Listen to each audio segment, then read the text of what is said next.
Now, Tokyo Sugalo has coined an interesting phrase in his open letter to one of the Gupta brothers. He says the control of the economy and the land by a minority that has continued since apartheid era is the country capture. He alleges that the country capture continues in South Africa till today and perhaps is the single best, or rather biggest, reason for disempowered millions of the country, millions around the country, that is. Would you say you agree with this term regarding what you just mentioned?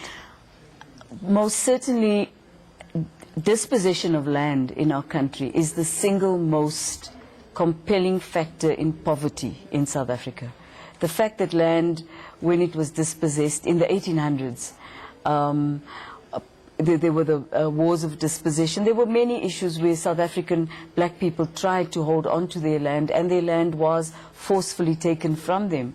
So the issue is that restoration of land is one of the major policy perspectives of the ANC-led government, using the constitution, that is, to make that happen. One of the things that is correct in what Tokyo says is that the same minority of super capitalists in South Africa own the means of production, are the people who own the newspapers, are the people who own the mining sector, are the people who own the manufacturing industry, food production industry, retail industry. You know, you're not going to find a black South African who owns a major supermarket that sells food to our people. You're not going to find a black South African that has a car rental company that rents vehicles to all South Africans, owned by black South Africans. And certainly this is of grave concern, because transformation of the economy means literally that one has to see a majority of black people owning the economic development in our country and being the people in charge of our economy. That just isn't the truth. The banks, for example, there's no bank that is in the hands of any black South African except as an employee. But the major shareholders of banks are all, as people call it, white capital. And we're not looking at this from a race point of view. White South Africans have as much right to own capital, but the reality is you cannot have a situation in a country where the majority of the population is black, where the country's economy is still in the hands of a minority white sector of the population. Now, I'm glad you mentioned the banks, because that leads me to my next question. The closure of the Oakbay banks, that's definitely one situation, has come as an absolute shocker to most people.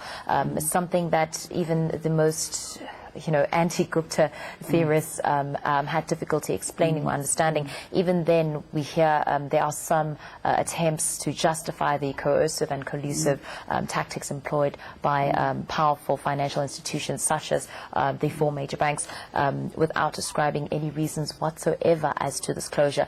Looks like a few people, through their shareholding, as you mentioned, have complete control over who is allowed to do business and in South Africa.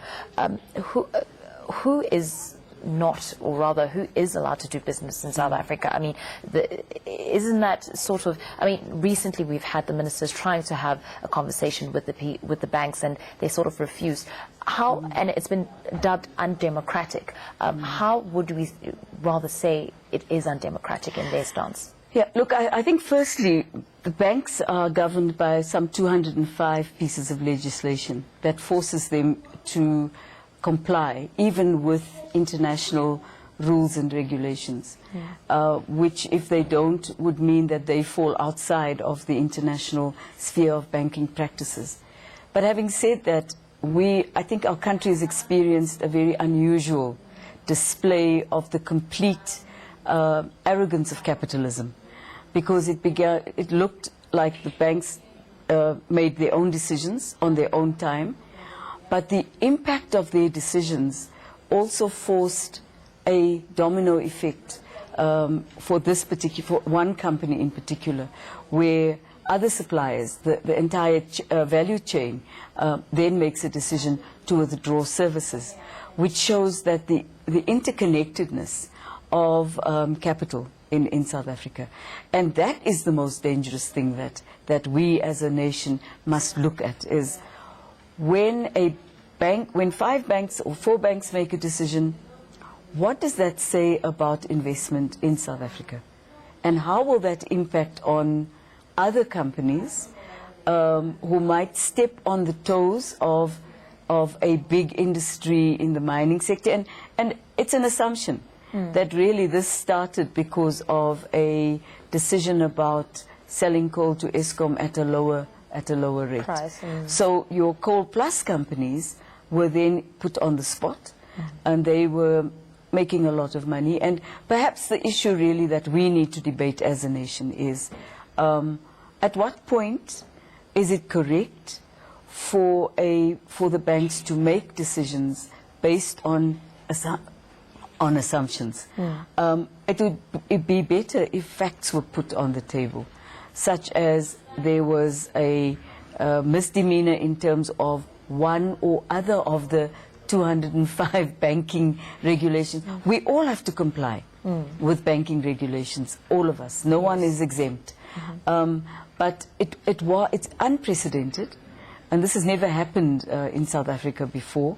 And yet there are large monopolistic tendencies that are pervasive in the society, where one would wonder what kind of stringent application of the laws are applied to everybody, and are the laws applied equally across the board, or do they select?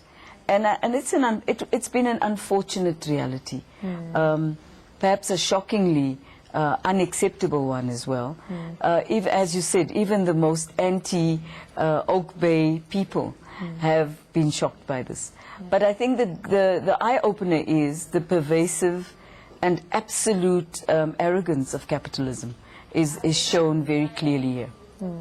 Now, going back to the Guptas, as we mentioned, the calls for the Guptas to go back to India, and the press calling them Indian businessmen as opposed to South Africans have been described by various commentators as xenophobic.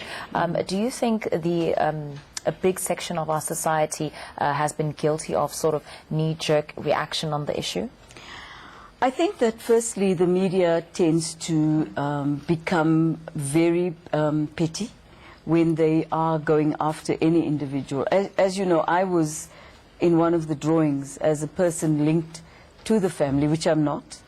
I think that you begin to wonder, and then any person of Indian descent, are people like that going to be put in a corner right now? And they're very long-standing business people in this country whom have never been politicized. But I think what the media has done is they've politicized this particular family because of the relationship with the son of the president. Whether that's wrong or right, in my view it's wrong. It does say that children of politicians have no life, can have no life, need to sit in a back room somewhere. I worry about that quite a bit. But what I do think is wrong is the description of people as Indian or Chinese, or I've never heard anybody being described as European or French or American or anything other than a business person. This is a media matter that the media needs to debate. You know, in the old days, the media used to describe people in this country as a Venda, as a Zulu, as a Sotho, and then they would say 2 people and a Venda were arrested, for example. We're almost back there. And I think that the media, especially the monopolistic media, is trying to drive us back to race terms. Very soon they'll start using other acronyms with 2 people. And one worries because we've come a long way in South Africa, and these are simply business people. And my understanding is that the family are all South African citizens. So that is a difficulty that we need to accept and understand. Do you, as a journalist, have a right to classify people when race classification is something that we're moving away from or trying to move away from.